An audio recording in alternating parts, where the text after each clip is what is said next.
तो hello anime lovers, क्या तुम्हें पता है जेजे के चैप्टर 263 अभी तक नहीं आया क्योंकि अब आ चुका है जेजे के चैप्टर 262 का पार्ट 2। हाँ, तुमने बिल्कुल सही सुना, जेजे के चैप्टर 262 का पार्ट 2 आता है। तो आज की वीडियो हम शुरू करें उससे पहले मैं अपने सब्सक्राइबर्स से माफ़ी मांगना चाहूँगी। तुम्हें पिछले 8-9 दिन से एक भी वीडियो नहीं मिली क्योंकि यार मेरा जो लैपटॉप था उसकी बैटरी हो गई थी डेड, इसलिए मेरे को उसे रिपेयरिंग के लिए भेजना पड़ा और नई बैटरी मैंने ऑनलाइन मंगाई तो उसमें टाइम लग गया। तो बिना किसी देरी के आज की वीडियो हम शुरू करेंगे, बट उससे पहले एक बार फिर से तुम ये चार्ट देख लो।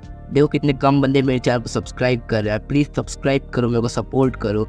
अगर तुम्हें वीडियोस देख रहे हो, वीडियो अच्छी लगी तो सब्सक्राइब करने में तुम्हारा आई थिंक कुछ नहीं जाएगा, तो प्लीज़ सब्सक्राइब करो। और हाँ, कमेंट में जाकर अपनी प्रेजेंटी ज़रूर लगा देना, लगे हाथों वीडियो को लाइक भी कर ही देना। तो चलो बिना टाइम वेस्ट किए आज की वीडियो शुरू करते हैं। तो देखो, हमें इस चैप्टर में रीका के बारे में कुछ भी नहीं दिखाया गया है, यानी रीका क्यों रूटा की लाइफलेस बॉडी को पकड़ के रो रही थी इस बारे में हमें कुछ भी नहीं पता। बस हमें यहाँ पर दिखाई गई है यूटा, गोटा या गोजो, कुछ भी कहो उसे, वर्सेस सुकुना की फाइट। इसके सिवा हमें यहाँ पर कुछ भी नहीं दिखाया गया है। देखो, इनकी फाइट उसी तरह से कंटिन्यू चल रही थी। सुकुना डोमेन एम्प्लीफिकेशन यूज कर रहा था और गोटा या गोजो या जो भी कहो तुम उसे यूटा, मैं तो यूटा कहूँगा ऑब्वियसली, तो वो अपने डोमेन को खोल खड़ा था, गोजो के डोमेन को खोल के खड़ा हुआ था, लड़ रहा था सुकुना से। तो देखो यहीं पर यूटा हमारा जो एक चीज़ नोटिस करता है कि जब से यूटा गोजो की बॉडी में आया तब से उसे रीका कहीं भी नहीं दिखी है, मतलब रीका गोजो की बॉडी के आसपास नहीं भटक रही है। तो इसका ये मतलब है कि यूटा अभी सिर्फ गोजो की कर्स टेक्निक या लिमिटलेस कर्स टेक्निक को यूज़ कर सकता है, उसके अलावा वो कोई भी टेक्निक यूज़ नहीं कर सकता। और वहीं पर यूटा एक बात और रियलाइज़ करता है कि जब से सुकुना के दोनों लेफ्ट हैंड कटे हैं तब से उसने अपना वर्ड कटिंग स्लैश नहीं मारा है किसी को भी। चैप्टर 255 में सुकुना के दोनों हाथ कट गए थे लेफ्ट साइड के, उसके बाद सुकुना ने एक भी वर्ड कटिंग स्लैश नहीं मारा।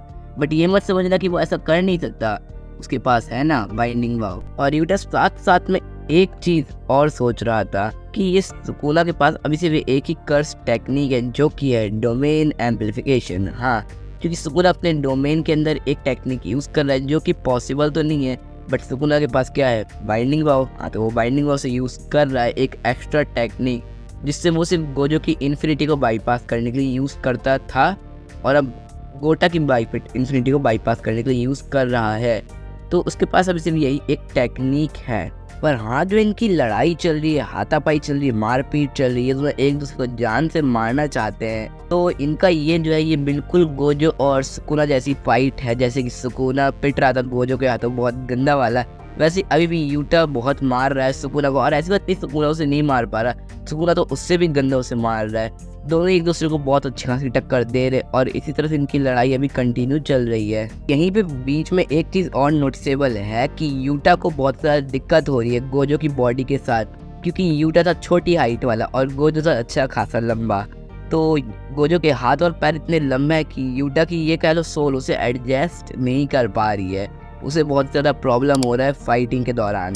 यही प्रॉब्लम उसे तब भी आई थी जब उसने गोजो के साथ अपने शरीर को एक्सचेंज किया था। अब तुम अगर ये पूछ रहे हो भाई कि गोजो के साथ शरीर कब एक्सचेंज कर लिया, मतलब तुम्हें नहीं पता कि जब सुकुना और ओरिजिनल वाले गोजो की लड़ाई हुई थी उस टाइम पर यूटा ने गोजो के साथ सोल स्वैप करी थी, मतलब गोजो के मरने से पहले, फाइट से पहले बेसिकली सुकुना और गोजो वाली, तो ट्रेनिंग के लिए, ताकि अगर बाद में गोजो बाई चांस मर भी जाए, जो कि सच में हो गया, तो यूटा उसकी बॉडी को ओवरकम करके उसकी टेक्निक्स को अच्छे से यूज़ कर पाए। तो इसे भी उस समय भी उसे यही सेम प्रॉब्लम हुई थी कि उसकी सोल जो है उस बॉडी के साथ एडजस्ट नहीं कर पा रही थी, और अब भी उसे यही प्रॉब्लम हो रही है। साथ साथ में यूटा भी ये भी सोच रहा था कि जो गोजो की कर्स टेक्निक है यानी लिमिटलेस, उसे एक बार की स्विफ्ट ट्रेनिंग में तो ओवरकम करना या मास्टर बन जाना उसके अंदर पॉसिबल नहीं है। हाँ, वो उसे यूज़ कर रहा है, बहुत अच्छा यूज़ कर रहा है सेकेंड टाइम के हिसाब से, बट जिस पावर पे उसे गोजो यूज़ करता है, जिस लेवल पे गोजो यूज़ करता है, उस लेवल पे आसपास भी यूटा अभी नहीं है। तो क्योंकि यूटा ये भी सोचा था कि ये टेक्निक बाहर से देखने तो बहुत ही सिंपल लगती है, ईजी लगती है, लगते नहीं बहुत स्ट्रांग टेक्निक है, बहुत ईजी टेक्निक है, बट जब अब गोजो के बॉडी में है यूटा, तब उसे समझ में आ रहा है कि 6 साइज का होना कितना ज़रूरी है और ये कितना सेंसिटिव टेक्निक है। अब देखो यूटा ऐसा क्यों कह रहा है वो बेसिकली हमें नहीं बताया गया है, बट ऐसा मान सकते कि यूटा गोजो की बॉडी के अंदर है, इसलिए वो फील कर पा रहा हो कि गोजो को कैसा फील आता होगा वो टेक्निक्स को यूज़ करने में। तो बेसिकली उसे पता है, पर हमें नहीं बताया गया है अभी। इनडायरेक्टली गेगे ने हमसे ये बात छुपा रखी है। अभी शायद वो बाद में कुछ अच्छा प्लान कर रहा है उसके लिए। देखो यार, यूटा की तो बहुत सारी बातें हो गई, बट अब बारी है बातें करने की सुकुना के बारे में। तो यहाँ हमारे सामने सुकुना जो है वो भी ये बात समझ जाता है कि यूटा गोजो की टेक्निक को सही से यूज़ नहीं कर पा रहा है, और इनफैक्ट सुकुना इस चीज़ का फ़ायदा उठाते हुए यूटा को एक बहुत ज़ोरदार पंच मारने का ट्राई करता है, बट यूटा उसे रोक लेता है बहुत ईजिली। उसके बाद सुकुना उसे अपने ख्याल में से बाहर लाते हुए कहता है, ओ तेरे पास सपने देखने का टाइम नहीं है। तो फिर यूटा सुकुना बार ये भी सोच रहा होता है कि केंजाकु ने उसे पहले ही बता दिया था कि जो यूटा की कर्स टेक्निक है वो है कॉपी कर्स टेक्निक, और वो इस कॉपी कर्स टेक्निक को यूज़ करता है रीका की मदद से। इसका ये मतलब है कि जो रीका है अगर वो अभी यूटा के आसपास में नहीं है तो यूटा कोई भी टेक्निक यूज़ नहीं कर सकता। ये बात अब सुकुना भी समझ चुका है, बट सुकुना ये भी सोच रहा था कि ये अभी भी एक कर्स टेक्निक को ही यूज़ कर रहा है, जो कि केंजाकु की सोल स्वैप वाली या फिर ब्रेन स्वैप वाली, बॉडी स्वैप वाली, कुछ भी कहो तुम उसे यार, टेक्निक। तो ये बहुत ज़्यादा अजीब सी बात सुकुना को लगती है, और सुकुना ये भी सोच रहा होता है कि ये टेक्निक आखिरकार कितनी देर तक चलती होगी। तो देखो, ये बात सुकुना को नहीं बता, पर हमें पता है कि ये टेक्निक 5 मिनट तक लास्ट करती है, क्योंकि फुली मैनिफेस्टेड रीका भी 5 मिनट तक लास्ट करती है। तो ये बहुत ही ज़्यादा सुकुना समझ रहा था, और अब यूटा भी इस पॉइंट पर आकर समझ गया था कि गोजो सच में कितना ज़्यादा पावरफुल था। और यहीं पर सुकुना दोबारा से यूटा के बारे में सोचने लगता है कि ये टेक्निक कितने टाइम तक लास्ट करती होगी, या फिर ये सोचने लगता है कि ये टेक्निक जब ख़त्म हो जाएगी तो क्या सुकुना के यूटा के पास गोजो की बॉडी होगी। तो देखो, ये बात तो हमें भी नहीं पता है, हम भी यही सोच रहे हैं और सुकुना भी यही सोच रहा है। तो सुकुना हमारे साथ है, सुकुना को सपोर्ट करो। भाई मजाक कर रहा हूँ, सुकुना को यार सपोर्ट। वैसे सुकुना कई लोगों को फेवरेट है, पर्सनली मेरा तो नहीं है, कमी है, क्योंकि यार वो एक ईविल है और एक ईविल कभी अच्छा नहीं होता है। तो काफ़ी अजीब सी बात है कि एक कई सारे लोग हैं जो सुकुना की साइड लेते हैं। तो देखो, बैक टू द जेके हम ये देखते हैं कि सुकुना बाहर सब कुछ सोच रहा है, क्योंकि वो प्रेडिक्ट करने वाला है कि अगला ये मूव कौन सा करेगा यूटा, और अगला मूव वो सही प्रेडिक्ट करता है, वो टेक्निक जो कि गोजो के रेड और ब्लू को मिक्स करके बनती है, यानी कि होलो पर्पल। तो सुकुना साथ साथ में ये सब भी सोच रहा होता है कि हो सकता है ये यूटा की आखिरी फाइट हो, क्योंकि इसके बाद यूटा मर जाएगा, और अगर यूटा को पता है कि वो मरने वाला है तो वो पक्का पर्पल का यूज़ करेगा। तो यार ये तो घूम फिर के वापस पर्पल पर ही आ गए। तो हो सकता है सुकुना को लग रहा है कि हो सकता है यूटा होलो पर्पल का यूज़ करे। तो देखो, इन्हीं सब के बीच में हमें एक बहुत ही बेकार सा बेफालतू सा फ्लैश बैक दिखाया गया था, जहाँ पर बेसिकली गोजो यूटा की कर्स टेक्निक की बुराई कर रहा था कि तुम्हारी कर्स टेक्निक इनकंसिस्टेंट है या फिर ऐसा ही कुछ। तो ये वही फ्लैशबैक था जब सोल स्वैप की ट्रेनिंग हुई थी।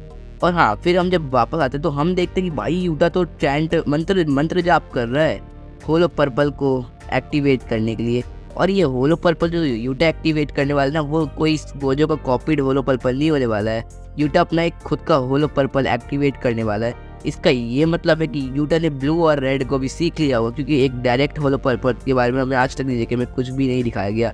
और अगर ऐसा कुछ होता है कि एक डायरेक्ट होलो पर्पल यूटा एक्टिवेट कर सकता है, तो एक बहुत ही बड़ी बात होगी यूटा के लिए भी और पूरे जेके वर्स के लिए भी। तो देखो, हमारा जो यूटा है वो चैंट्स कर रहा था, अब इसका मतलब है वो बहुत ही हाई कर्स एनर्जी पर होलो पर्पल को मारने वाला है सुकुना को, क्योंकि हम देख सकते हैं कि जब भी कोई डांसिंग या हैंड फिगर या फिर कोई चैंट्स एक कर्स एनर्जी को बहुत ही ज़्यादा एम्पलीफाई कर देते हैं, कई गुना बढ़ा देते हैं।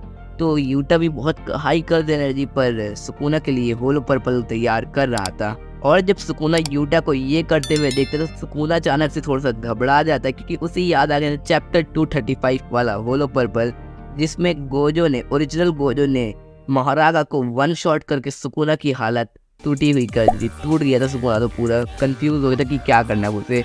तो सुकुना मतलब थोड़ा सा घबरा जाता है, पर वो अब समझ जाता है कि नहीं, वो ऐसा नहीं होने देता। वो भागते हुए यूटा के पास जाता है और उसके हैंड साइन को तोड़ देता है, बट यूटा चैंट्स पढ़ना स्टॉप नहीं कर। फिर सुकुना यूटा के मुंह पे एक जोरदार पंच मारता है और बोलता है कुछ भी हो जाए मैं तेरे को होलो पर्पल तो यूज नहीं करने दूंगा। इस पर यूटा बोलता है हाँ मैं समझ चुका हूँ, तू मेरे को होलो पर्पल यूज नहीं करने देगा, बट मैं पूरा तैयार होकर आया हूँ। यूटा अपनी पॉकेट से बेसिकली एक टेप रिकॉर्डर निकालता है और सुकुना की तरफ फेंक देता है। उसमें से आवाज़ आती है डोंट मूव। ये आवाज़ थी बेसिकली इनुमाकी की। इनुमाकी तुम्हें याद ही होगा भाई, जिसने जुजुत्सु काइसेन मूवी 0 में भी अपना रोल दिखाया था बहुत ज़्यादा। तो ये बहुत ही बढ़िया बंदा है भाई। किकर सेनेरी मेरे को पर्सनली बहुत बेस्ट लगती है। तो क्योंकि ये जो भी बोलता है बंदे को वो फॉलो करना पड़ता है। अब उसने बोल दिया डोंट मूव तो सुकुना अब हिल नहीं सकता है, पर हाँ एक लिमिटेड टाइम के लिए, ऐसा नहीं वो हमेशा के लिए रुक गया भाई, ऐसा तो कोई मर जाएगा। तो वो कुछ टाइम के लिए रुक गया है और यहीं पर यूटा अपने होलो पर्पल को पूरा रेडी कर देता है और वो किसी भी टाइम ये होलो पर्पल सुकुना के ऊपर छोड़ सकता था, बट यहीं पर ये चैप्टर एंड हो जाता है। अब देखो तुम्हें फिर से एक बार बता दूं मैं कि ये जो होलो पर्पल है वो यूटा ने खुद बनाया, ये गोजो अब कोई कॉपीड होलो पर्पल नहीं है। तो हो सकता है ये गोजो के होलो पर्पल से बहुत ज़्यादा पावरफुल हो, या ये उल्टा ही सुकुना के साथ साथ यूटा को भी डैमेज कर दे। तो ये बहुत सारी पॉसिबिलिटीज है जो इसमें हो सकती है। यार ये चैप्टर मेरे को पर्सनली बहुत बेस्ट लगा। तुम्हें कैसे लगा कमेंट में मेरे को ज़रूर बता देना। और तुम्हें क्या लगता है 260 जो 11 जुलाई को रिलीज़ हो रहा है उसमें क्या होगा, कमेंट में जल्दी से जाके बता दो। और अगर तुम्हें जानना है टॉप 5 बेस्ट एनीमे मूवीज़ के बारे में, देखो बहुत बढ़िया मूवीज़ होती है।